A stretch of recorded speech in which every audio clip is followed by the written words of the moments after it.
Current issue चल रहा है ईरान का, यूएस का, इज़राइल का, ये कैसे इफ़ेक्ट कर रहा है हमारे डेली बेसिस के लाइफ को। सो देखो, शिपिंग इंडस्ट्री का शायद उतना किसी को आइडिया नहीं है। ये अभी हलचल में आया है। लास्ट टाइम जो स्विस कनाल ब्लॉकेज हुआ था तो पब्लिक को पता लगा था कि हाँ, शिपिंग इफेक्ट करता है। जितनी भी ट्रेड है 90% उस शिप से ही होते हैं। सो अभी मैं बताता हूँ बेसिक रीज़न प्राइस हाई क्यों हो रहा है शिपिंग के चलते, ये जो वॉर है इसके चलते। सो दिखाता हूँ एक सिंपल, मैं चार्ट पे आपको देखो। सो ये रूटिंग चार्ट है मेरे शिप पे।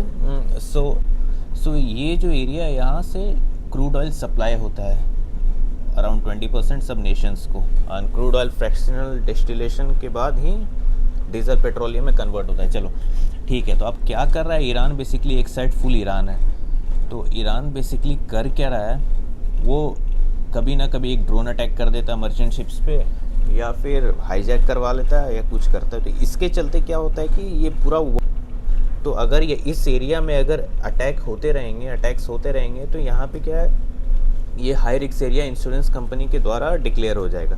तो शिप्स जो बेसिकली है वो इंश्योरेंस पे चलती है। तो मोस्टली शिप्स में क्या है कि इंश्योरेंस होता है, हल एंड मशीनरी इंश्योरेंस होता है, कोलिजन इंश्योरेंस होता है, पोल्यूशन के लिए इंश्योरेंस होता है, और सेम ये high risk area war zone के लिए इंश्योरेंस होता है। सो अगर ईरान यहाँ अटैक करते रह रहा है, कंटिन्यूस कर रहा है, तो ये डिक्लेयर हो चुका हाई रिस्क एरिया। तो इनका इंश्योरेंस जो है वो 2% 3% से ज़्यादा बढ़ जाएगा।